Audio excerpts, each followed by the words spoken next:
Hello and welcome back to Hot Flash Happy Hour. I'm Tori. And I'm Kat. And together we're here to talk about midlife, menopause, and all the messy, magical, and sometimes maddening parts of this chapter of life. So how's life been since our last episode, Kat? Anything interesting happened? It's been a busy but great week. We enjoyed a lovely Father's Day, even though my football team, the Knights, lost. My middle-aged boy passed his P's, yay, this week, and now the fun, excitement, and independence for him starts. And the initial, scared and worrying starts for me and hubby. Ronnie's got this. That's always a bit I just scary. need to let it go, which is really hard. Yeah. A few days without my youngest and everything else in between that. I've also started a natural patch, which is a GLP thermal patch. And so far the cravings and hunger have slowed right down, which is amazing. Because my body feels like it's just really inflamed at the moment, I've also started an anti-inflammatory tea each day. And again, so far so good. So I feel like I'll get on top of this menopause stuff yet. How was your week? I'm on day 500 of a cold. Okay, that's a bit of an exaggeration. I did actually get sick with a cold just after we recorded the last episode. I actually woke up the next morning with a really sore throat. But I'm improving, but still a bit snotty. So excuse me if I'm a bit snuffly during this. Other than that, we had a visit from my dad and my stepmum for a few days. First time in as long as I can remember that I've actually seen my dad for Father's Day because he lives so far away. So it was actually the day before, but yeah. And I bought him a different kind of gift this year. My dad is 86 and always has a story about just about anything. He's a primary history source and I don't want to lose those stories. So I bought him a journal that has prompts to tell stories about his life. And I also bought him a digital voice recorder as he's more likely to talk than write it down. Can't imagine Dad writing that much. And then for Father's Day, we went down to Parramatta to watch the Eels versus Knights. Ooh. And my husband is a mad Eels fan, and my kids are too, although some are less fanatical about it. I'm the odd one out in the family because I'm a Sharks fan. But anyway, it was a really great game, and the Eels absolutely thrashed your team, Kat, 66-10. My hubby was very happy. I'm glad he was happy because it was an atrocious game for my team. Anyway, enough of that. What are we here talking about in today's episode? So today we're diving into something that we see come up all the time, both in our lives and with the women we work with. The question is often, who am I now? When the roles you've played start to shift and you're left wondering, what's my purpose? Where do I go from here? So we start to feel a bit stuck. Yeah. So, so many women in middle age, or midlife, I hate the term middle age. Midlife. I also don't like midlife, but it's the best we can do. Yeah. They hit the point where they feel stuck. The kids are grown or almost grown up. Careers might feel flat. Relationships shift, and perimenopause brings on huge changes physically and emotionally. It's like the old version of you doesn't fit anymore, but you don't know yet who the new you is or what that looks like. Yes, and it can feel really disorienting, almost like you've lost your anchor. And we're often told midlife is a crisis, but really it's just a chance for a reset, an opportunity to reconnect with yourself, maybe for the first time in years. So Kat and I, we've both had very different life experiences, but yet we've both ended up in a similar place at this point in our lives where we just kind of felt like, who are we now? For me, I had children young, and that was certainly not planned. I fell pregnant at 19 in my second year of uni. I bawled my eyes out in the doctor's office because I knew the life I had planned was going to be completely different. I always thought I would finish uni, travel, start my career, buy a house before I ever had children. I'd grown up seeing my single mum struggle financially, and I really didn't want that for me or my future children. My husband, though we weren't married then, thought it would all be fine. He even admits now that he was a bit naive. Anywho, we had our eldest when we were 20, and then we decided that we didn't want a big age gap, so we had our second 2 years later. I'd taken a break from uni because, it's a bit hard with not much money and juggling kids and study. So I did that just after our eldest was born, and then I went back when our second was about a year old. As I was getting close to finishing my degree, we thought that if we'd like one more, we had 2 girls and wanted to try for a boy. I had my third, another girl, but we were completely happy. We thought our family was done, and I finished uni 6 months later. I took a little break and then started applying for graduate jobs, which is a long process, and I also started as a mortgage broker. Next minute, about a year after I'd finished uni, whoops, we are pregnant again. In that moment, I realised that the career I had planned was all but gone. But we got our boy, and I wouldn't change it for the world. My career pretty much stopped for a while. Childcare is way too expensive with 4 kids, and I would have been working just to pay the fees. Also, any job I applied for, I was constantly asked how I do the job with 4 children. Funnily enough, my husband never got asked those questions. You've been asked those questions as a mum, Kat? No. No, I did, though. Yeah. It's very weird. I don't know. It was just, yeah. Some were very inappropriate, I think, but... Yeah, absolutely. It's always assumed. Yeah. Yeah. I did some more work for the mortgage broker company I used to work for, and some casual and part-time work over the next few years. Then when our youngest was 6, I got a full-time job as an office manager in a real estate business, which is actually where I met Kat, who joined us a bit later as a property manager. And I've mainly worked in real estate ever since. I tried leaving the industry a few times but kept getting sucked back in. It did help to pay the bills, and it was something I could do without a long commute, so it worked with the kids. So essentially, I've been a parent my whole adult life and sacrificed a lot to them to give them the opportunities I never had. But as they got older, I started feeling very stuck and unfulfilled. I absolutely love my kids and so proud of who they are, and they are my greatest achievement. But I hadn't had the chance to do all the things that I'd wanted to do. I was stuck in a career, if you can call it that, that I really started to resent. I was almost always putting everyone else first and myself last. And whilst I knew in part who I was, I hadn't really gotten to know myself fully because I'd been running on autopilot for so long, as you do as a parent, because, you know, you just constantly on the go. Got to keep pushing through. More recently with the onset of perimenopause, I have had many more moments of fuck this shit, I'm done. I'm getting better at saying no and prioritising myself, but I've been mum for so long that it's hard to break out of that mindset that I always have to be there for everyone else. It's also taken me a long time to build up my self-confidence and get out of my comfort zone, as I know you have had that same issue. Yep. I'm very confident in my abilities when I know what I'm doing, like anything related to work, fitness stuff, etc. For those who don't know, I train in karate and I have a first Dan black belt, getting close to my second Dan. I also teach karate. And I actually started out as an assistant karate instructor to get myself out of my comfort zone. Being out of the front of the class teaching was very daunting for me, but it did improve my self-confidence. And that was many years ago, and I took a break from karate for a long time, almost 8 years. I took that break, still going through a bit of a tough time in life, and there was a lot of stress in our lives.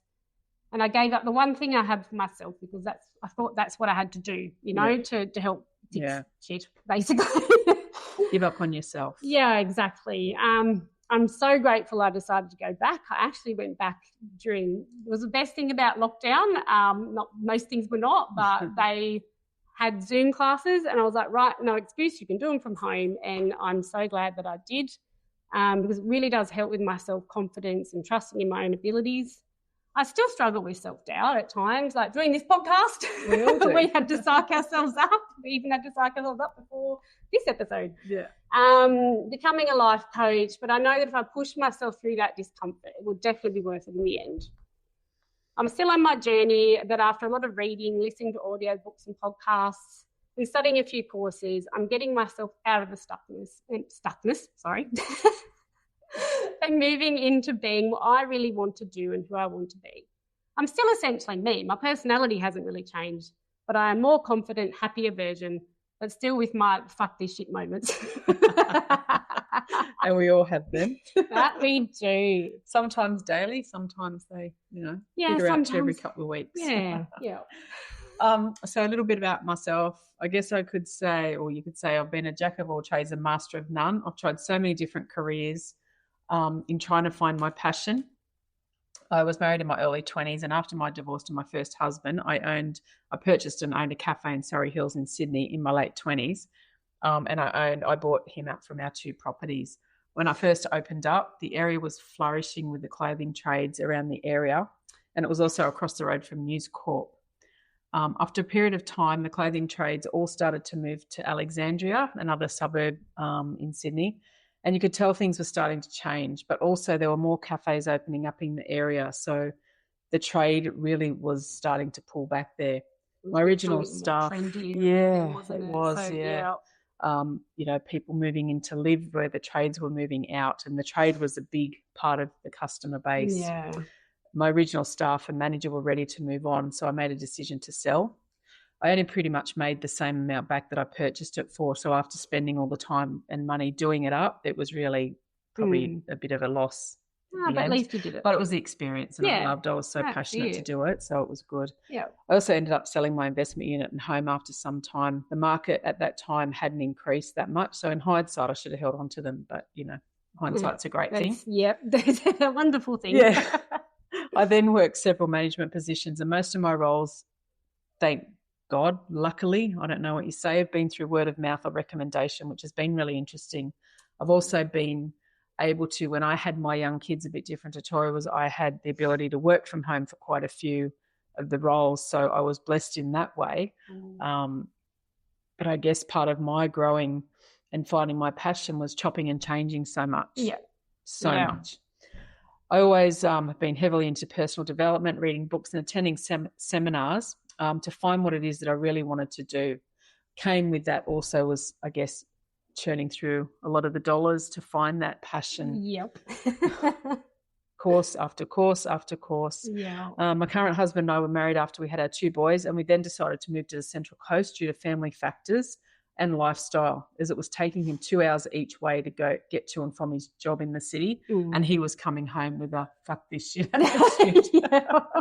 He was just angry, not at anything, but just at how life was in the city. And I can only imagine how much worse it is these days. Yeah. So we figured that we may as well enjoy our lifestyle and thought the kids would have a better lifestyle on the coast. It turned out to be the best decision of our life that we did in that move. My dad was also unwell at the time with cancer, but he's much better now. So this is where we've landed, and we've been here now 15 years this year. Is it? Which time has flown. That's when Tori and I met and started working together in the real estate, as Tori mentioned, for a period of time. I was a property manager. But when each of us left at separate times, we also kept in touch and then even worked together on other ventures. That we have. We have worked together a few times now. Stuck, in different linked places. at the hip, yeah. Following each other around the coast, We doing have. different things, which is, quite funny. But it was after my Polish grandmother passed away that I chose to do a course to learn about using your intuition and also about healing the body. I discovered my true passion is to help people heal from ailments and also blockages that they have got stuck in their body. Can't believe that I actually found what it is I've been searching for all this time, but it came naturally, I guess. I even studied in Bali, which is my absolute favourite place to visit. They're the friendliest people, and I know why I was so attracted to their culture. I've always had a calling, a pull, I don't know what you call it, to go there. I've been there a few times in young, going there to drink and party and that, but now it's just from a totally different angle, which is really cool. Yeah. It also highlighted my passion to start running retreats to help people. Breathwork is also something that's interested me, and yet another course I've completed to be a breathwork coach. And these two modalities, though, they go hand in hand to get people, unstuck, blocked, move forward. I think, if you're going to partner anything together, I think those two. For sure. It blows my mind that energy knows no boundaries, and I can perform healings in person via video link or on videos or photos. Yes. Yeah. She actually did that for me once when I was recovering, when I had my sinus surgery. Yeah. Yeah. It's good because I can get to people overseas, different states. I've done people in Melbourne, Queensland, like all over. It's really cool. Yeah. But it's also, I'm not a healer as such, but just a conduit to help people heal, because a lot of people, just once they start to feel the energy move in their body, bang, they know what it feels like to become unstuck. Yeah. So at 55, I've finally found what I'm meant to be doing. It's only taken 55 years. But I've also had a hip replacement this year, which has been a journey in itself. And there's also been a lot of healing to be done there. Yes. And inflammation to release from my body, which is finally, I had that done in April. So we're just about getting there. Yeah. But it's also important to say that this isn't about having it all figured out overnight. As you saw, 55 till I find what I'm meant to be doing. Mm-hmm. It's a journey of rediscovery, and it can actually be really exciting once you give yourself permission to explore. Definitely, I would agree with that. Same thing. I mean, it didn't take me to my late 40s till I started figuring out what I wanted to do, and I want to help people. I often got told from people that I give good advice. I'm like, okay, so people seem to listen to me. And I was like, all right, well, why don't I learn a bit more about that and how I can help people? I did actually look into going and studying psychology or counselling, but then I was like, oh, I don't know. I felt like I more wanted to lift people up, help them move forward. Not that psychology and counselling don't do that, but a more holistic approach and not so clinical and just sort of a different way to help people. But interestingly enough, we came together again working, doing admin with in a psychology office. Clinic. So we've seen both ends of the scale. We've seen what we want to do, what we don't want to do, how we want to help people, but also bridging that gap. You can do both. Yes. You can help people, or someone can do both and help themselves. Yes, that is right. Well, even there, like some of them, even though they are psychologists or counsellors, some of them still do have that more holistic approach as well. So some are open to it and others not so much. Some not so much. But that's okay. Yeah. All right. So I guess we could break down a few ways that women can start reconnecting with who they are now. One thing that you can do, and sometimes I do this, sometimes I don't. I used to love journaling and writing. I kept a diary as a teenager. I'm much worse at it now. Like I kind of go through patches, but I do find that when I do it, sometimes it really helps to just get things out on paper. Yeah. Even if you're not sure what to write, just start writing about whatever, and things will come and you'll be surprised. Even if you ask yourself the question, what drains me and what lights me up now, or what did I used to enjoy, or, those kind of things to help prompt you. And learning to say no. And learning to say no. Like even if not everyone likes to sit down and physically journal and write, I used to journal as well. I stop and start, but it's also, I guess, being aware, you can ground yourself, just like you've got pause and reflect. Just take a moment. Yeah. And it doesn't have to be for long. You can even just do it for 5-10 minutes when you first wake up in the morning, or 5-10 minutes before you go to bed at night. If you start writing about your day and then start thinking about, what did I like today? What didn't I like today? What would I like to do better, or whatever? If you've got the smaller kids and you can't get away, lock yourself in the cupboard. Lock the toilet door. Do something. Under the shower. Just give yourself 5 minutes. Let the water from the shower run over your head, and just take those 5 minutes. And that can be a reflective way to journal without physically doing journaling. That's right. I used to actually, funny when you say that, when all my kids were young, I would sometimes go and lock myself away in the bathroom, because just to get that 5 minutes of peace to, reset and, get back to, okay, who am I? And then go back out. The shower is a good one because it feels really cleansing, letting the water run over your head. But also that's the point where you can stand there and think about, whether you say it out loud or just in your head, what lights you up. Yeah, you'd be amazed at the amount of aha moments you get in the shower when you've got some alone time. Another thing we need to do, and this is probably a really hard thing to do at times, is to let go of old labels like mother, wife, career woman. They're parts of you, but they're not all of who you are. No. You have those bits, but and it's hard to let go of not those. The be all and end all. It's definitely not. But I find it hard to stop being mum, actually, even though all my kids are adults. Yes. I still find myself being mum and doing things for them, and then, and that I probably don't really need to do, but. Well, see, I'm on the other spectrum. I've got my first adult, I've got my next boy about to go into adult, but I've still got, because we started late, finished late with the children, I've still got my 13-year-old. Yes. So, but it's just about finding that balance. Yeah. It's, taking time out when you need it, or, just like, I need 5 minutes. If you give me 5 minutes, then we'll go and do what it is that you're asking me to do. Like, you're just setting the boundaries and knowing that you don't have to be a mother 24/7 or at their beck and call. It's a bit of a, I don't even know what the word is, compromise. Trying to compromise with the kids, the payoff. So, Yep.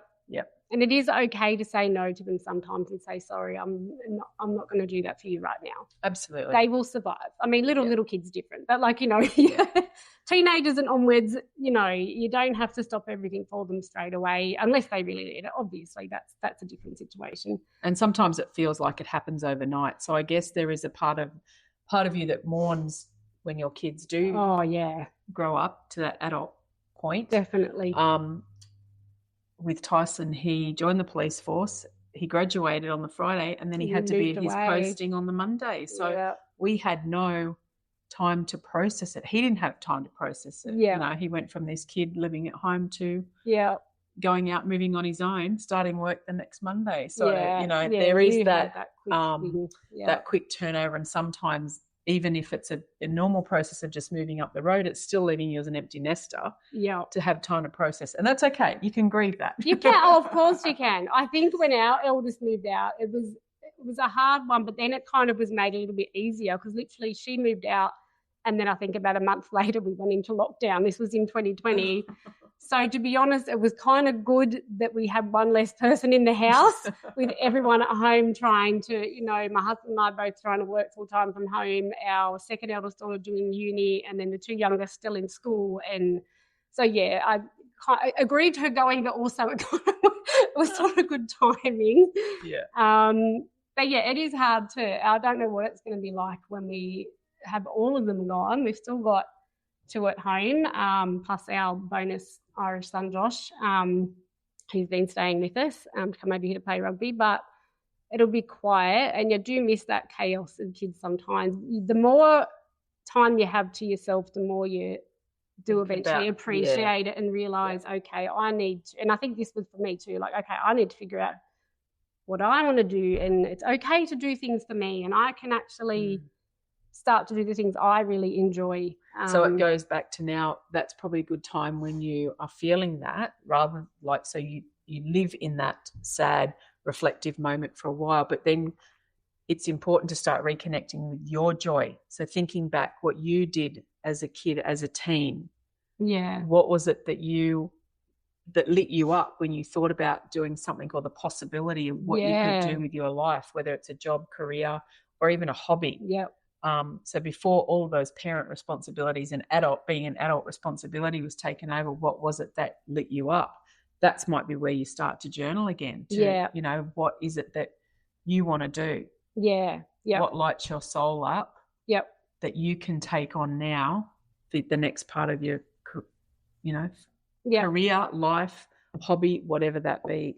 Definitely. And you know, and it's you're never too old to try something new, as we have proven. You know, and if you're not too sure, try out different things. You know, go try some, you know, short courses, or, you know, some local short classes, hobbies groups, you know. Volunteering can be something that you might be passionate. You might be passionate to work with the elderly, so go and volunteer and do that. Yeah. And then from there you can decide, well, I can make a career out of this, you know, somehow, some way. Yep. Yeah, most definitely. So just try to, you know, reconnect back in with yourself and who you are. You know, there's lots of spaces you can go, like, you know, our podcast community or other podcast communities. There's Facebook groups. There's all sorts of different things, and you don't necessarily have to spend money either. You know, there's plenty of free things around as well that you can do. But what is very important at this point is if you do connect with your Facebook, with the community, with social media, to not compare yourself to other people's journeys. Yeah. Absolutely don't compare yourself, because you're at a different point to where someone else is. And sometimes that can get you in either a spiral, you know, FOMO. It's not about that. It's about finding joy for yourself. Yeah. And if when you do go onto social media and you find you're being negatively impacted, it's time to switch off and find something another way. Yeah, exactly. Everyone's journey is different, and everyone has, you know, different paths in life. I know for me, like, I always have been very much into, you know, fitness and keeping active, but definitely even more so now, because I kind of have this goal to, you know, never be an old person. I'll get older, but I don't want to be old. So I'm very much into, you know, keeping active and fit, and that helps me with menopause symptoms as well. But, you know, that's not for everyone. So, you know, and I understand that. Not everyone wants to do what I do, and that's perfectly fine. So we're all different. Takes all types to make the world go round. It can be from a different perspective as well. So Tori's which I used to be, into the gym and the fitness and that. But at the moment, my journey is as part of the healing from my operation, which I was getting very, I guess, upset and annoyed because I wasn't at 100%. Yeah. 6 weeks after the operation, you just put so much pressure on yourself. It's taken so much longer. Yeah. But part of my journey now is to get the inflammation down in my body, which I know the weight loss will come naturally from that. And it started to do that. So and part of those symptoms is from the menopause as well. Yeah. What was masking it was the anti-inflammatory tablets I was taking for the hip pain, which was bone on bone. And I thought, amazing, as soon as I have this operation, I'm going to be back to normal. Well, then all these other, I guess, arthritis and all the menopause symptoms that you don't really know were kicking in. Yeah. So the tablets were masking all the other pain. So that's where my journey is so whilst I'm on a fitness, it's of a different type to what you're doing, to that I know the weight will drop down, the bloating will drop down, the inflammation is starting to go down already, and my hip, my leg, everything is starting to feel so much better already. So you don't have to, like, I could look at Tori and her journey and be like, oh my God, why can't I do that? Why? But switching it and flicking it to, well, this is the journey that I'm on, which does include exercise now. It does include everything, but it's from a healing perspective for my body because I'm in the menopause. Had I have known that before, I could have started it early, but you don't know what you don't know. That's you know? Right. So you can go down a whole rabbit hole with different symptoms that menopause is. But it's just to show you that from a different perspective. Don't look at someone else's journey and wish that you were where that they are, because you don't know the background, and it's just going to send you into a spiral. And also, as we all know, what you see on social media isn't always true. No, it's the complete truth. I can definitely vouch for that one. My life is not perfect in any way whatsoever. So it's finding a safe place where you feel supported, where you connect with other like-minded people. And if it's not in a Facebook group, because there's so much negativity in a lot of them, go to a YouTube, listen to a podcast, watch some there might be documentaries, read a book. There's so many different things. Or just, again, journal your own thoughts. Yeah. Join a dance class. I also do dancing. That's fun. That's it. I do it for fun. I'm not serious about it. Pilates, more gentle. Yoga, anything. Just find your tribe. Or go for a walk in nature. Oh gosh. Oh, dear. So if you're listening right now and thinking, yes, that's me, I feel stuck, I don't know who I am anymore, please know that you're not broken, you're not behind, and you're simply just at a new beginning. Yep. And beginnings can actually be really beautiful. So it's never too late to reconnect with yourself, or to step into a new version of her, the woman that you're becoming. So you've had your life phase of phase 1, you've had phase 2 with your children, and then now it's time to be into that next phase of of becoming her. What does she look like? What do you look like? Yeah. What does that look like for you? What does that feel like for you? Yeah, it's different for everyone. Yep. But for anyone who may be interested, we have actually created a workshop / online course. Still not too sure what we're calling it yet. Don't really like either of those words, but it's a thing. And it's called Becoming Her, Who Am I Now? A Path to Purpose. It's designed to help women just like you move from stuck to self-aware with support, tools and guidance along the way. We're still in the process of working out this course, but we are having a free 1-day workshop here at Kat's lovely home on the waterfront in a couple of weeks' time. And then we'll be offering an online course, but you can find out more details about that on our social media or our website. Yes. But we'd love to hear your stories. So this is not just about selling your course or anything. It's just obviously there's always a sell. But we are really keen to run this free workshop to get the feedback so that we can start providing these online courses and then build into a retreat. Yes, that is to give the women time out, whether you're a carer, whether you're, whatever. That's where our passion lies, and that's what we will be moving forward to as well eventually. But we'd love to hear your stories. Have you ever felt lost in midlife or now? Have you started finding your way out? Have you started scratching the surface of what it looks like for you to get to, you know, the next level of where you want to be? Are you in the passion of what you want to be doing, or do you need to start looking at where you want to go? What does that look like? Yeah. Do you have the support? If you don't have the support of your family or your partner, start journaling, start looking yourself. You don't have to share it with everyone, but quietly. What does your dream and aspiration look like of where you want to go to for this next phase, this next step? Yeah.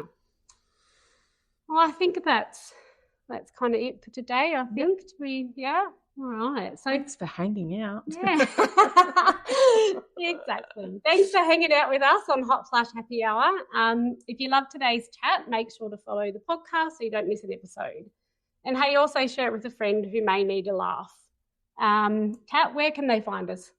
They can find us on our Facebook, Instagram, Inspired Actions Co., or the website, inspiredactionsco.com. We've also got oh my God, I'm now getting tongue-tied. We've also got a menopause support group, which is called Thriving Through the Menopause Transition, which is on Facebook. Feel free to message us, or, we can hook you up. But also, as we always say, we don't give medical advice. Oh, no. It's just experiences. It's our personal experience and opinion. Yes. Take it or leave it. But we'd love to hear your shorts. Yeah. All righty. So until next time, cheers to midlife, menopause, and all the magic in between. We shall see you, or hear, I don't know, or listen to us, I suppose. Oh, we're having a great day. Probably in a couple of weeks' time. Look forward to hearing back from you and speaking to you next time. All right. Bye. Bye.